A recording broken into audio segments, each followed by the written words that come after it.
Hello everyone, this is Zook, and today I'm going to be drawing Thrall, the former leader of the Horde. For some of you that might not know this, Thrall renounced the leadership of the Horde once Cataclysm came out, gave the leadership away to Garrosh Hellscream, and he rejoined the Earthen Ring and took his role as a shaman to help defeat Deathwing and prevent him from destroying the entire world. So he traveled to the Maelstrom, from which Deathwing made his appearance out of Deepholm, and he's currently there battling the whatever the hell it is, evil forces of doom. So anyway, this drawing was made more as a commission for someone that expressed interest in purchasing it. So hopefully after seeing it they won't change their mind, because that would be quite unpleasant. In any case, it was fun to draw, and I got to try out some new things, like stuff I haven't done in a long time, like humanoid arms and muscles. And it took about 4.5 hours to draw from start to finish, which is quite long. But I chose a pretty dynamic pose for him this time because I was getting sick of the classic pose I use for my characters, which is very static. It doesn't have any movement in it. So this one is at a weird angle, and he's wielding a weapon, which you'll see towards the end. And yes, I'm aware that he does not normally wield a weapon in his current state, but it's kind of boring drawing him empty-handed, so I just added a mace in there for funsies. But yeah, I drew the muscles, and now I'm detailing the chains that wrap around his forearms. He has like 2 leather wraps around his forearms covered in chains, and sort of a knuckle glove coming out from underneath that. Easier way to draw the chains is to make half a loop of one link and then the other half, and once you have the general shape of the chain planned out, you complete the second halves in, just to make it equal and uniform, and it works. Right now I'm just detailing an ornament I decided to add to his wrap. It was my own thing, he doesn't have that. But I used the stylus to draw the little curvy lines, and then made a stroke over them to give them the feel of three-dimensional. Right now I'm really struggling with the hand, because the hand is in a very strange position. It's sort of curving at the wrist towards the viewer. It's the hand that's holding the weapon, so it not only the arm is foreshortened, but the hand is in a strange position as well. So I had to erase it quite a number of times, because that's just what happens with hands. You can't really avoid it, maybe after years and years of practice. But for now I'm still having issues with some elements of humanoid anatomy. Animal and creature, not so much, but humanoid has to be one of the most difficult things to get right. So I said, screw it. I added another thing under his forearm cover, and made the knuckle glove a bit shorter so it would look better. So I wouldn't make the hand look like it had like this huge long wrist. Just trying to get the position for the fingers right. It might not look natural, but the hand does curve at the wrist when you're like wielding a mace at someone and trying to hit him. Your wrist will bend for the snap effect in the wrist to hit the person, so that bend is not unnatural. Going very light with on the shading of the fingers here. I didn't want to make him too dark, because I'm trying to not do that whole ultra black thing anymore, because it's just too much. It's too distracting, and everything is just overlapping too much, and it's not pro. I'm drawing his shaman beads that hang around his neck. I can hardly call those beads. They're more like Christmas tree ornaments, but that's what they're called.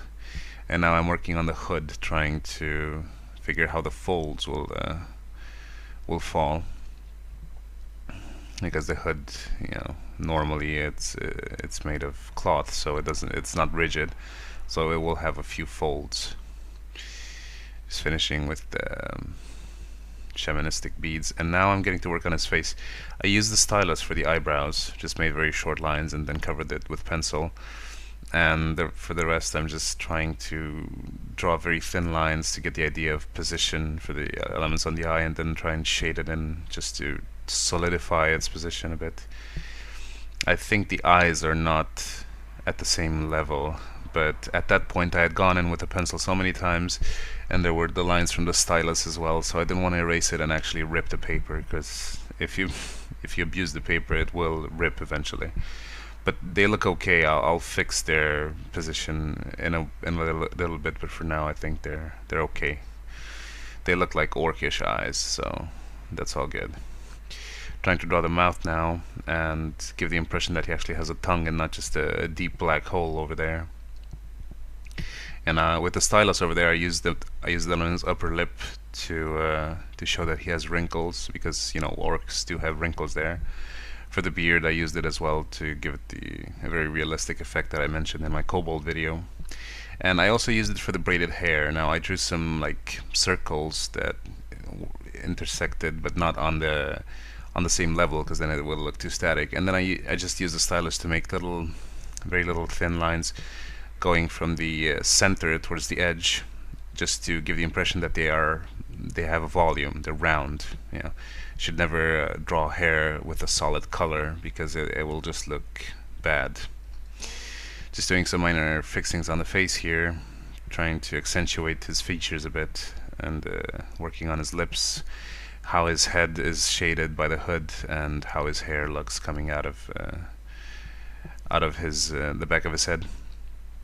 Finishing with the beads now, and now I'm working on the other arm, which is in perspective, so it's going to be smaller and it's at a very strange angle, but I think I got it pretty well. The anatomy might not be perfect muscle for muscle, but orcs they're not really humans, so you can't really apply like humanoid anatomy that you see in books to these creatures, because they might have extra muscles, they might have extra bones, they don't have the structure of a normal human man.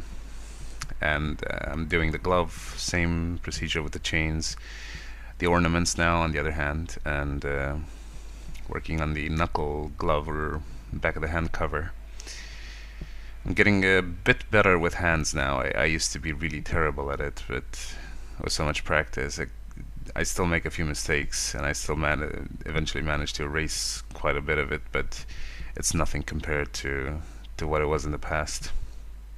Now I wasn't sure if orcs had sharp claws or normal fingernails, so I just drew sharp claws for an extra effect.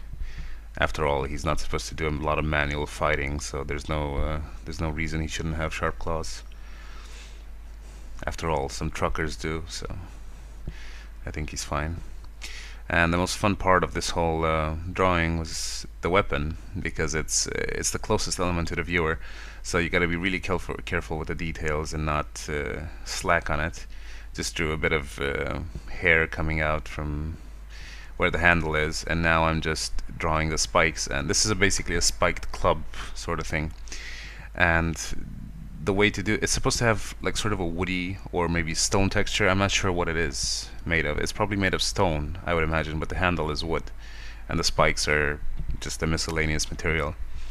But the way I do this is I make very short and not very short, but very light strokes with the pencil on the paper, and your finished product will have a texture.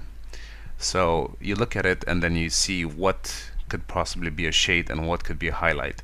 So I just proceed to shade whatever looks like it would be dented or something like that. So it looks irregular and very rough. Over there are 4 what I think are leather strips coming out of the central spike in the club, probably just to reinforce it so it doesn't fall apart when you hit with it. And same thing I mentioned for the club, I use for the spikes, just very short strokes, and then push down whenever you feel like, and just let the paper do the work for you, because it will be like that. Just got to keep in mind that some sides of the spikes and the club will be away from the light source, so you have to darken those parts just to give it the impression of volume, else it'll look flat and just boring. I'm almost done now. I'm just detailing the final spikes. The ones in the back don't need to have as much detail, just give the impression of them, and that's about it. And this is it. I hope you found this useful and enjoyed it, and I'll see you next time. Bye.